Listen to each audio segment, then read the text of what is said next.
Uy, si Lolo.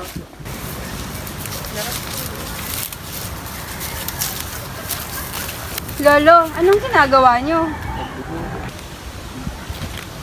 Sabog ng likod ko.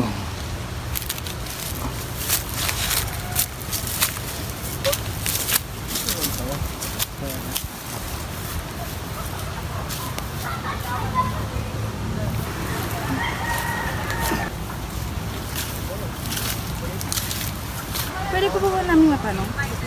Oo naman. Lolo, pwede ka po bang magbahagi ng iyong karanasan noong panahon ng Espanyol?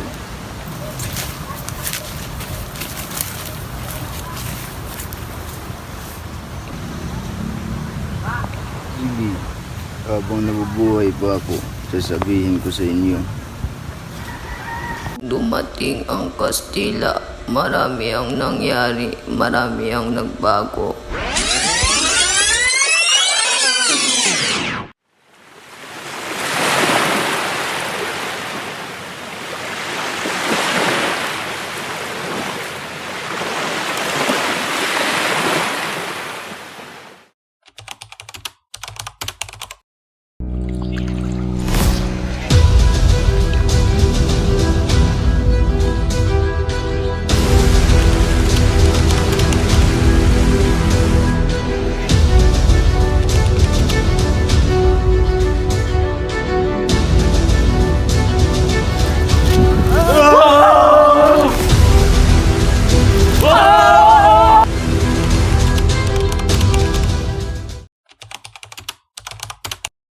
Tara, kumuha tayo ng ating makakain.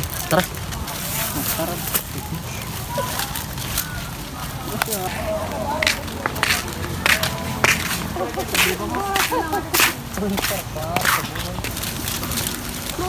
¿Qué están haciendo, bastardo? Magandang araw po. Estúpido! Ba kayo natipon na lalaki? Meron. Wala pa. Mga binibini. Kumustahin niyo mga araw, mga binibini. Hindi na naging magandang araw namin dahil sa inyo.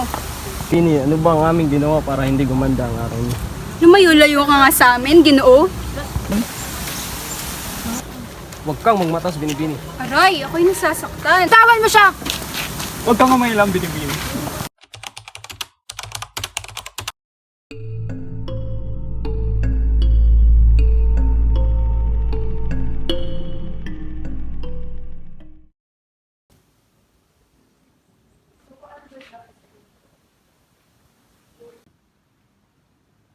Pinapanigan na nila ang mga tubong klero. Ang mga taong ito ay mga pangyarihan, lalo na si Padre Burgos at Zamora.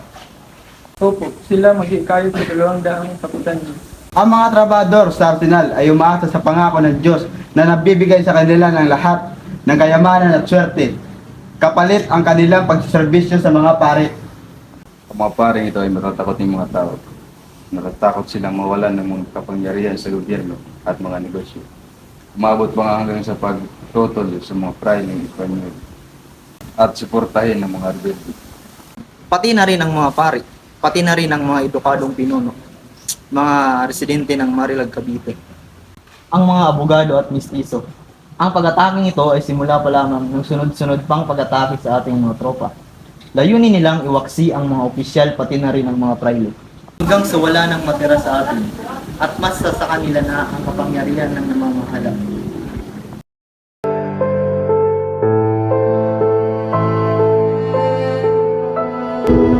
Wala kami kasalanan! Pinisente kami lahat! Bakit kami kailangan mamatay na ganito? Wala siyang kasalanan!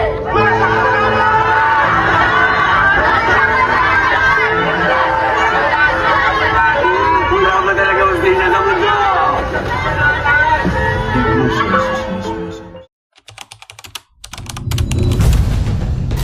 Mabuhay ang Katipunan! Mabuhay! Punitin ang sedula! Punitin!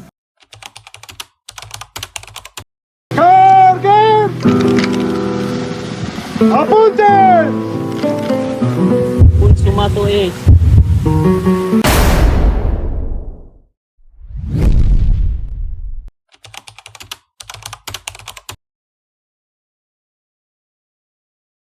Bayan ng Cavite Viejo, lalawigan ng Cavite, ngayong ika-12 ng Hunyo, 1878, sa harap ko, Don Ambrosio Renzares Bautista, Auditor de Guerra at sadyang komisyonado na itinalaga upang ipahayag na at parangalan ang tanging araw na ito ng pamahalaang diktatorial sa Pilipinas ayon sa kalatas ng kataas-taasang diktador Don Emilio Aguinaldo Infante. Tayong mga nagkakatipon, nagsilagda sa urban ito ay pinahayag natin ngayon at pinasisinayan sa pangalan ng buong Pilipinas ang ating karapatang makapamuhay ng malaya at nagsasarili, hiwalay at kalag na kalag sa kapangyarihan ng Espanya.